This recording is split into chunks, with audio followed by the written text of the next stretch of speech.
Sir నమస్కారం sir. నమస్తే అండి. సార్ హీరోయిన్ వాణిశ్రీ గారు మనకు తెలుసు 1960-70 ఆ దశకంలో ఒక స్టార్ హీరోయిన్ గా వెలుగొందారు. ఆ తర్వాత కూడా అత్త పాత్రల్లో అమ్మ పాత్రల్లో ఒదిగిపోయారు. సో ఇవాళ వాణిశ్రీ గారి బర్త్డే, మరి ఈ సందర్భంగా ఆమె సినీ ప్రస్థానం గురించి మీ మాటల్లో సార్. అంటే వాణిశ్రీ గారు ఆవిడ సినిమా పరిశ్రమలో ఆంధ్ర మహిళా సభలో ఆవిడ చదువుకునేవారు. అక్కడే ఆవిడ డ్యాన్స్ నేర్చుకునేవారు. అంటే ఆవిడ వారి అక్కగారు ఇద్దరు అక్కడ చదువుకునేవారు. నెల్లూరు వీళ్ళది. ఈవిడ అసలు పేరు రత్నకుమారి. రత్నకుమారి ఈవిడ దాసం గోపాలకృష్ణ గారి చిల్లర కొట్టు చిట్టమ్మ అనే నాటకంలో నటించేది. చిట్టమ్మ క్యారెక్టర్ చేసేది. అలా ఆవిడకి కొంత రంగస్థల అనుభవం ఉంది.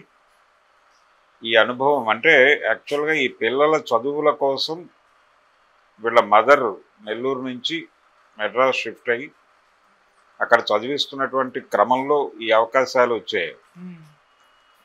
నాటకాల్లో నటించటం అనే అవకాశం దాసం గోపాలకృష్ణ గారి దగ్గర నుంచి అవకాశం కూడా అక్కడే వచ్చింది. ఆ తర్వాత ఆవిడ సినిమాల్లోకి ఎంట్రీ ఇచ్చి ఆవిడేమీ హీరోయిన్గా ఎంట్రీ ఇవ్వలేదు. సావిత్రి గారు ఎలాగైతే చిన్న పాత్రలతో ప్రవేశించారో అలాగే ఈవిడ కూడా చిన్న పాత్రలతోనే ప్రవేశించింది. ఆ చిన్న పాత్రల్లో చెలికత్త పాత్రలు చేసింది ఆవిడ. కమెడియన్ పక్కన చేసింది. ఎన్టీ రామారావు గారు భీష్మ ఈ సినిమాల్లో ఆవిడ చెలికత్తగా కనిపిస్తారు. అలాగే రాజబాబుతో పేరుగా కూడా కనిపిస్తారు ఆవిడ. ఇలా నడుస్తూ ఉన్నటువంటి సందర్భంలో ఆవిడకి కొంచెం అంటే ఆవిడలో ఉన్న టాలెంట్ని గుర్తించిన వాడు ఎస్వి రంగారావు గారు. గుర్తించి ఆయన ఒక సినిమా తీస్తూ అంటే ఏవిఎం వాళ్ళతో కలిపి వాణి కంబైన్స్ అని ఆయనకు ఒక కంపెనీ ఉండేది.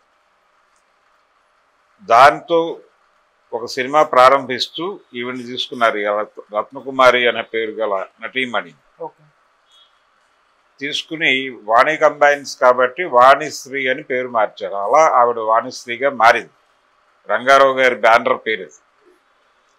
అలా మొదలైన తర్వాత వాళ్ళ కాంబినేషన్లో వచ్చిన సినిమా చాలా పెద్ద విజయం సాధించిన సినిమా సుఖదుఖాలు. సుఖదుఖాలు సినిమా అది కె బాలచంద్ర గారి నాటకం. మేజర్ చంద్రకాంత్ అనే పేరుతో ఆయన రాసిన నాటకం. ఆ నాటకం రంగస్థలం మీద విపరీతమైన పాపులారిటీ వచ్చింది. దాన్ని తమిళ్లో సినిమా తీశారు. దాంట్లో తను తెలుగులో చేసిన క్యారెక్టర్ని తమిళ్లో చేయాలనుకున్నాడు ఆయన ఎస్వి రంగారావు గారు. కుదరలా. తెలుగులో చేసేటప్పుడు తనే చేయాలి అని అనుకున్నాడు. అనుకుని తనకి సన్నిహితంగా ఉండేటువంటి రాఘవ, తర్వాత ఏకాంబరేశ్వరరావు గారు వీళ్లతో ఫల్గుణ ఆర్ట్స్ అనే ఒక కంపెనీ ఉండేది. ఆ బ్యానర్లో మూర్తి గారి డైరెక్షన్లో ఈ సినిమా తీశారు సుఖదుఖాలు. తమిళ్లో నగేష్ చేసిన క్యారెక్టర్ని ఇక్కడ చంద్రమోహన్తో చేయించారు. అలా చంద్రమోహన్ చెల్లెల క్యారెక్టర్లో వాణిశ్రీని తీసుకున్నారు. అదే కీలకమైన పాత్ర. ఆ క్యారెక్టర్లో వాణిశ్రీ విపరీతంగా ఎలివేట్ అయింది. అలాగే దీనికి ముందు బిఎన్ రెడ్డి గారి రంగుల రాట్నం సినిమాలో అవకాశం వచ్చింది. అందులో కూడా చాలా బాగా యాక్ట్ చేసింది ఆవిడ. తర్వాత బంగారు పంజరం బిఎన్ రెడ్డి గారి బ్యానర్లోనే.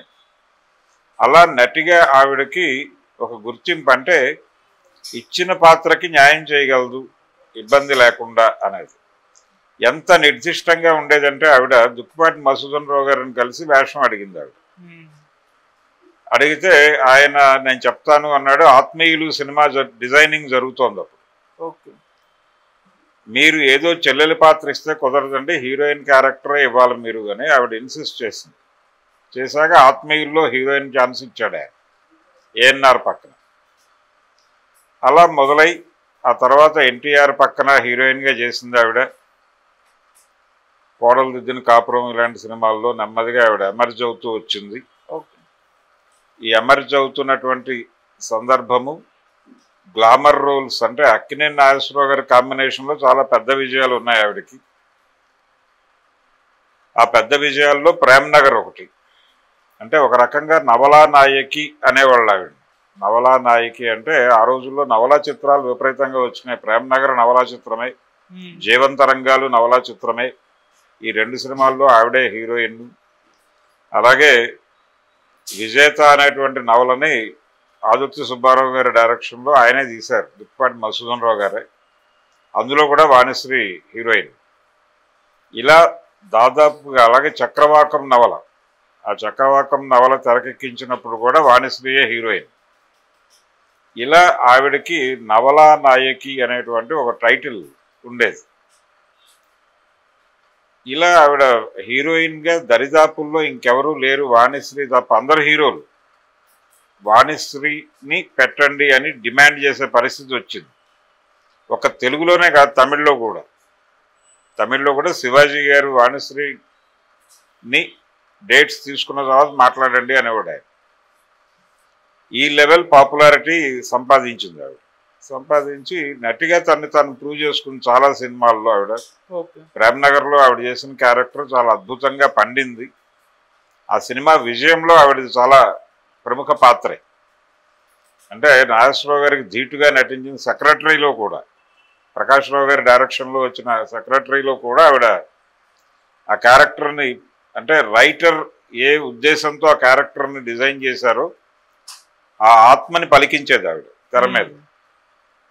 అలా ఆవిడ జనాల హృదయాల్లో ఒక ప్రత్యేకమైనటువంటి స్థానం ఏర్పడింది నటిగా. అదే క్రమంలో నటిగా తాను ప్రూవ్ చేసుకునేటువంటి ప్రయత్నంలో భాగంగా ఎవరైనా వచ్చి తనని అడిగితే, అంటే సబ్జెక్ట్ బాగుంటే ఏ తరహా సినిమా చేయడానికైనా ఆవిడేం పెద్ద ఇబ్బంది పడేది కాదు. గ్లామర్ రోలా కాదా. ఎన్ఆర్ నంది గారు సినీ జనారణ్యం అని ఒక నవల రాశాడు ఆ రోజుల్లో. అందులో హీరోయిన్ క్యారెక్టర్ కొంత వాణిశ్రీని దృష్టిలో పెట్టుకుని రాశాడు అనేటువంటి ఒక అభిప్రాయం ఉండేది. ఆయనకి సినిమా రంగంతో చాలా సన్నిహిత సంబంధాలు ఉండేవి. ఆయన చాలా సినిమాలకు స్క్రిప్ట్ డిజైనర్గా ఉన్నాడు, కొన్ని సినిమాలకు మాటల రచయితగా వ్యవహరించాడు. ఆ సాన్నిహిత్యంలో నుంచి ఆయన కొంత సినీ జనారణ్యంలో హీరోయిన్ క్యారెక్టర్లోకి కొంత వాణిశ్రీని పట్టుకొచ్చాడు అనే ఒక అభిప్రాయం చాలా మందికి ఉండేది. ఈ టైంలో ఆవిడని బాపు గారు, శ్యామ్ బెనగల్ వాళ్ళిద్దరూ అప్రోచ్ అయ్యి, గోరంత దీపం అనే సినిమాలో బాపు గారు, అలాగే అనుగ్రహం అనే సినిమా కోసం శ్యామ్ బెనగల్ గారు అప్రోచ్ అయ్యారు. అప్రోచ్ అయ్యి వీళ్ళిద్దరూ కోరింది ఏంటంటే, మా సినిమాల్లో మీరు మేకప్ వేసుకోవద్దు అని. వాణిశ్రీని మేకప్ లేకుండా జనం చూడలేరు అంది ఆవిడ. అదొక ఇది ఉండేది ఆవిడ మీద. అంటే ఆవిడ కొంచెం బ్లాక్లో ఉండేది ఆవిడ. అయితే మొత్తం టాప్ టు బాటం ఆవిడ మేకప్ చేసేది, తన కలర్ ప్రపంచానికి తెలియకూడదు అనే ఉద్దేశంతో. పైగా ఆవిడ వచ్చినప్పుడు కలర్ సినిమాలు మొదలైనాయి, అందుకని చాలా కేర్ తీసుకునేది మేకప్కి సంబంధించి. ఈ మేకప్కి టైం పట్టేది. రామారావు గారితో ఎలా ఉండేదంటే, ఆయన 7 o'clock కాల్ షీట్ అంటే 7 o'clock విత్ మేకప్ వచ్చి ఆడ కూర్చునేవాడు సెట్లో. దీంతో ఈవిడికి డిలే అయ్యేది. ఈవిడ మేకప్ కొంచెం హెవీ కాబట్టి డిలే అయ్యేది. దీన్ని ఒక కంప్లైంట్గా ఆయన దృష్టికి తీసుకెళ్ళి వాణిశ్రీని ఇబ్బంది పెట్టాలని కొంతమంది ప్రయత్నాలు చేశారు ఆ టైంలో. చేసినప్పుడు ఆవిడ నేరుగా వెళ్ళి ఆయనతోనే చెప్పుకుంది. మధ్యలో మధ్యవర్తులతో మాట్లాడటం ఎందుకని చెప్పి వెళ్ళి, బాబు అన్నగారు ఇది పరిస్థితి, అందుకని నాకు కొంచెం టైం పడుతుంది, మీరు జస్ట్ అలా మేకప్ వేసుకుని కాస్ట్యూమ్ వేసుకుని వచ్చేస్తారు, మా పరిస్థితి అలా కాదు అని చెప్పి కన్విన్స్ చేసి ఆయన దగ్గర నుంచి ఒక అప్రూవల్ తీసేసుకున్నారు. తీసేసుకుని అలా చేస్తూ ఉన్న టైంలో ఈ ఆఫర్స్ రావటం, ఈ గోరంత దీపం, అనుగ్రహం, ఈ 2 సినిమాలు ఆవిడ యాక్సెప్ట్ చేసి ఆయన నటించడం అనేది ఒక గొప్ప విషయం. నటిగా తానేమిటి అనేది ప్రూవ్ చేసుకునే ప్రయత్నం చేసింది ఆవిడ ఈ క్యారెక్టర్ల ద్వారా. చేసింది, చాలా మంచి పేరు వచ్చింది ఆవిడకి. ఇలా తన ప్రస్థానం నడుస్తున్న టైంలో ఎదురులేని మనిషి అనేది ఒక ల్యాండ్ మార్క్ సినిమా ఆవిడ కెరియర్లో. అంటే ఒక రకంగా ఆవిడ సినిమాల నుంచి, అంటే హీరోయిన్గా రిటైర్మెంట్ తీసుకోవడం మంచిది అనే నిర్ణయం తీసుకోవడానికి కారణం ఆ సినిమా అని ఆవిడే చెప్పుకున్నారు. ఆ తర్వాత కూడా చాలా సినిమాలు చేశారు ఆవిడ. సింహబలుడు సినిమాలో కూడా రామారావు పక్కన హీరోయిన్గా చేసింది ఆవిడ. అయినప్పటికీ ఆవిడ ఇండస్ట్రీ నుంచి, అంటే హీరోయిన్ క్యారెక్టర్ల నుంచి డ్రాప్ అవడం మంచిది అనే నిర్ణయం తీసుకోవడానికి ఎదురులేని మనిషి కారణం అని. రీజన్ ఏంటంటే, అందులో కృష్ణ ముకుంద మురారి అని ఒక పాట ఉంటుంది. ఆ పాటలో మూమెంట్స్ కొంచెం వల్గర్గా అనిపించి ఆవిడ వెళ్ళి రామారావు గారిని అడిగింది, అన్నగారు మూమెంట్స్ చాలా వల్గర్గా ఉన్నాయి, మీరు ఒకసారి డైరెక్టర్ బాపయ్య గారి డైరెక్టర్ ఆ సినిమాకి, అశ్విని దత్ మొదటి సినిమా, ఇలా మూమెంట్స్ కొంచెం వల్గర్గా ఉన్నాయి, మీరు ఒకసారి బాపయ్యని పిలిచి మాట్లాడితే బాగుంటుంది అని ఆవిడ అడిగింది. అడిగితే ఆయన తిరస్కరించాడు, నవ్వు చెప్పాడు, అలా కుదరదు, ఎందుకంటే ఈ జనరేషన్ టేస్ట్ అని చెప్తున్నారు వాళ్ళు, ఈ జనరేషన్ టేస్ట్ ఎలా ఉందో నాకు తెలియదు, నేను ఈ జనరేషన్ కాదు కాబట్టి, అలాగని వాళ్ళు చెప్పిన దాన్ని తప్పని అనలేం కదా, సో ఇక నుంచి సినిమాలు ఇలాగే ఉంటాయేమో అని అనుకోవాలి మనం, అనుకుని ఈ వేలో వెళ్ళిపోదామనైనా అనుకోవాలి, లేదు వదిలేసి వెళ్ళిపోవాలనైనా అనుకోవాలి, రెండే ఆప్షన్స్ మన ముందు ఉంది. నేనైతే ఇంకో 5-6 ఏళ్ళు కొనసాగి వెళ్ళిపోదామని అనుకుంటున్నా, మీ అభిప్రాయం ఏమిటో మీరు నిర్ణయం తీసుకోండి అని మళ్ళీ ఆయన తన ధోరణిలోకి తాను వెళ్ళిపోయాడు. ఓకే, ఈయనే ఇలా మాట్లాడేటంటే ఇండస్ట్రీ ఏమైపోబోతోంది అనేది భయం మొదలై అప్పటి నుంచి నెమ్మదిగా ఆవిడ సినిమాలు తగ్గించుకుంటూ క్రమంగా పెళ్లి చేసేసుకుని సెటిల్ అయిపోవడం బెటరు అనే పరిస్థితికి వచ్చేసింది.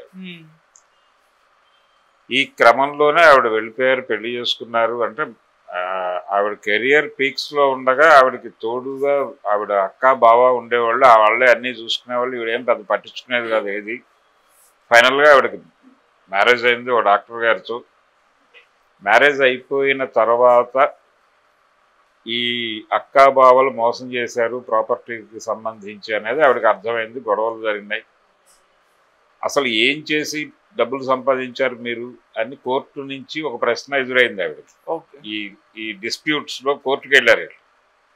ఈ అక్కా చెల్లెళ్ళ మధ్య వివాదం కోర్టు దాకా వెళ్ళినప్పుడు మీరేం చేసి డబ్బులు సంపాదించారంటే సినిమా యాక్టర్ అంటానికి మీరు ఆ వీడియోస్ చూపిస్తే, ఆ సినిమాల్లో యాక్ట్ చేశారని పోస్టర్లు చూపిస్తే కుదరదు, ఎవిడెన్స్ రసీదులు ఏమైనా ఉన్నాయా మీ దగ్గర అని అడిగారు.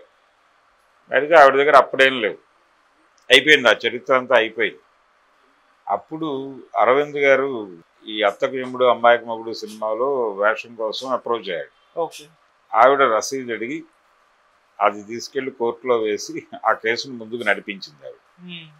ఆ క్రమంలోనే ఆవిడ బొబ్బిలి రాజా సినిమాలో యాక్ట్ చేసింది, తర్వాత సుమన్తో ఒక సినిమా చేసింది. ఆవిడ వచ్చారని ఈవీవి డైరెక్షన్లో శోభన్ బాబు పక్కన చేసింది. ఇలా ఆవిడ కెరియర్ సెకండ్ ఇన్నింగ్స్ అన్నారు వాణిశ్రీది. సెకండ్ ఇన్నింగ్స్ కూడా చాలా అద్భుతంగా నడిచిందంటే ఆవిడ స్థాయికి తగ్గట్టుగానే చేసింది. క్యారెక్టర్లు అవి బ్యాడ్ క్యారెక్టర్స్ ఎప్పుడూ చేయలేదు ఆవిడ. ఆవిడ స్థాయిని తనకు తాను కించపరుచుకునే ధోరణో తగ్గించుకునే ప్రయత్నమో ఎప్పుడు చేయలేదు ఆవిడ. అలాగే ఈవిడ జీవితంలో కూడా వివాదాలు లేవు. ఒకటే ఒక వివాదం ఏంటంటే విజయ నిర్మలకి ఆవిడకి చిన్న క్లాష్. అంటే ప్రపంచ తెలుగు మహాసభలు జరిగినాయి 75లో. జరిగినప్పుడు మండల వెంకటకృష్ణారావు గారు దాన్ని ఆ మొత్తం నిర్వహణ అంతా ఆయనే చేశాడు. ఇప్పటి మండల బుద్ధప్రసాద్ గారి ఫాదర్. ఆ టైంలో సినిమా వాళ్ళనే ఆయన విరాళాలు అడిగాడు. బాబు, సభల నిర్వహణ హైదరాబాద్లో చాలా భారీ ఎత్తున జరుగుతుంది, ప్రపంచవ్యాప్తంగా డెలిగేట్స్ వస్తున్నారు, దీనికి ఇండస్ట్రీ నుంచి మీరు కూడా కొంత డబ్బులు ఇవ్వాలని అడిగాడు ఆయన. వెంగళరావు గారు ఉన్నాడు అప్పుడు సీట్లో సీఎంగా. ఆ టైంలో 75 ఆ ప్రాంతాల్లో ఇండస్ట్రీ నుంచి ఒక నిర్ణయం ఏం తీసుకున్నారంటే కొన్ని నాటకాలు అవి వేసి జనాల దగ్గర నుంచి డబ్బులు వసూలు చేసి అది ఈ వేడుకలకి దీనికి చందాగా ఇవ్వాలని అనుకున్నారు. దానిలో ఒక నాటకంలో వాణిశ్రీ కాంచన అత్తా కోడళ్ళు అనే నాటకం, ఆవిడ లక్ష్మీదేవి గాను ఈవిడ సరస్వతి గాను, అంటే బ్రహ్మదేవుడికి విష్ణుమూర్తి నాభిలోంచి వస్తాడు కాబట్టి కొడుకు గాను ఈవిడ కోడలు గాను ఒక ఫిక్షన్ అల్లి నాటకం ఊరూరా ప్రదర్శించి టిక్కెట్ల ద్వారా వచ్చిన డబ్బులు వాళ్ళకి ఇచ్చారు. ఈ నాటకంలో ఒక చోట అంటే ఏంటి ఏం చేస్తున్నావు అత్తగారు అంటే కోడలను అడుగుతుంది ఆవిడ. ఈ అత్త కోడళ్ళ సంవాదంలో ఎక్కడికి వెళ్ళావు, ఎంత లేట్ అయింది అంటే సినిమాకి వెళ్ళానులే అని. ఒక చోటేమో కథానాయకుని కథాని రామారావు గారి సినిమా రిలీజ్ అయింది, అప్పుడు ఆ సినిమాకి వెళ్ళాను టికెట్లు దొరకలేదు అని. ఇంకో చోటేమో ప్రేమ్ నగర్కి వెళ్ళాను టికెట్లు దొరకలేదు అని. ఇలా చెబుతూ ఒక ఊళ్ళో ఇదే ప్రస్తావన వచ్చినప్పుడు పాత దేవదాస్ సినిమా కోసం ట్రై చేశాను. అక్కినే నాగేశ్వరరావు గారి దేవదాసు టికెట్ల కోసం ట్రై చేస్తే దొరకలేదు. దాంతో ఏదో సినిమా చూసేసాలే అనే డైలాగ్ వాంటెడ్గా చెప్పింది ఆవిడ, వాణిశ్రీ. అదే వేదిక మీద అదే ఈవెంట్లో విజయ నిర్మల్ గారు పాల్గొంటున్నారు. ఆవిడ హర్ట్ అయింది. ఆవిడ డైరెక్టర్ కొత్త దేవదాస్ సినిమా. ఆ సినిమాని దెబ్బతీయటానికి అక్కినే నాగేశ్వరరావు గారు వాంటెడ్గా పాత దేవదాసును రిలీజ్ చేశాడు. రిలీజ్ చేయటం వలన కంపారిజన్ వచ్చి ఆ సినిమా కలెక్షన్స్ డ్రాప్ అయిపోయినాయి కొత్త దేవదాస్. అటువంటి సందర్భం, ఆ గందరగోళం జరుగుతున్నటువంటి టైంలో ఈవిడ వేదిక మీద నుంచి లక్ష్మీదేవి క్యారెక్టర్ వేసి ఈవిడ ఇలా నేను పాత దేవదాస్కి వెళ్దామని ట్రై చేశాను, నాగేశ్వరరావు దేవదాస్కి టికెట్లు దొరకలేదు అంటాం వీళ్ళని హర్ట్ చేసి విజయ నిర్మల విజయ నిర్మల డైరెక్టర్ ఆ సినిమాకి కొత్త దేవదాస్. ఈ వివాదం సందర్భంగా ఆవిడ అప్పటి నటీనట సంఘానికి విషయం తీసుకెళ్ళింది. గుమ్మడి గారు అప్పుడు ఆ బాధ్యతలు చూస్తున్నాడు. ఆయన నోటీస్ ఇచ్చాడు, వీడికి నువ్వు క్షమాపణ చెప్పాలా, ఆవిడని హర్ట్ చేసావు. ఆ తర్వాత ఆవిడ క్షమాపణ చెప్పింది, సారీ చెప్పింది, కానీ వాళ్ళ మధ్య అతకలేదు. ఆ గ్యాప్ అలా కొనసాగింది. అందుకని కృష్ణ గారితో ఎక్కువ సినిమాలు ఉండవు వాణిశ్రీ. కారణం ఈ వివాదం. దీని కంటిన్యూషన్లో విజయ నిర్మల్ గారు ఆవిడని బ్లాక్ లిస్ట్లో పెట్టారు. అక్కడ ఆ కాంపౌండ్ వరకు ఆవిడ రామారావు, నాగేశ్వరరావు, శోభన్ బాబు, కృష్ణరాజు గారికి 2 పెద్ద హిట్స్ ఇచ్చింది ఆవిడ. ఆయన కెరియర్లో అంటే కృష్ణ గారి కెరియర్లో అల్లూరి సీతారామరాజు ఎలాగో కృష్ణరాజు కెరియర్లో భక్త కన్నప్ప అలాగే. ఆ భక్త కన్నప్పలో హీరోయిన్ వాణిశ్రీని. దానికి ముందు ఆయనకి ప్రొడ్యూసర్ కావాలి అనేటువంటి ఆలోచన కలిగించినటువంటి కృష్ణవేణి సినిమా, మధుసూదన్ రావు గారి డైరెక్షన్లో కృష్ణవేణిలో ఈవిడే యాక్ట్ చేసింది వాణిశ్రీ. ఇలా ఆవిడ అంటే చాలామందితో అసోసియేట్ అయ్యి చాలామందికి రకరకాల సహాయాలు చేసి ఇంత చరిత్ర ఉంది వాణిశ్రీ వెనకాల. ఈ రోజున అంటే వాళ్ళ అక్కగారు ఆవిడని మోసం చేసింది, ఆ డబ్బులు ఇబ్బందుల పాలైనాయి, కోర్టు కేసులు అయినాయి, మొత్తానికి అవన్నీ బయటపడింది ఆవిడ. ఈ మధ్య కుమారుడు సూసైడ్ చేసుకుని చనిపోవడం ఒక విషాదం ఆవిడ జీవితంలో. అయినప్పటికీ నిబ్బరంగా తట్టుకుని పరిస్థితుల్ని ఎదుర్కొని ముందుకెళ్ళాలి అనేటువంటి ఆలోచనతో ఉంది ఆవిడ. 8-10 దాటిపోయినటువంటి వయసులో ఇప్పటికీ ఆవిడ ఏదో ఒకటి చెయ్యాలి అనేటువంటి ఆలోచన, తపన ఉంది ఆవిడకి. ఆవిడ ఆత్మకథను ఒక పుస్తకంగా తీసుకురావాలనేటువంటి ఆలోచన ఉంది. ఆ ప్రయత్నంలో ఉన్నారు ఆవిడ. చూడాలి అది ఎలాంటి షేప్ తీసుకుంటుందో చూడాలి. Thank you so much. Thank you.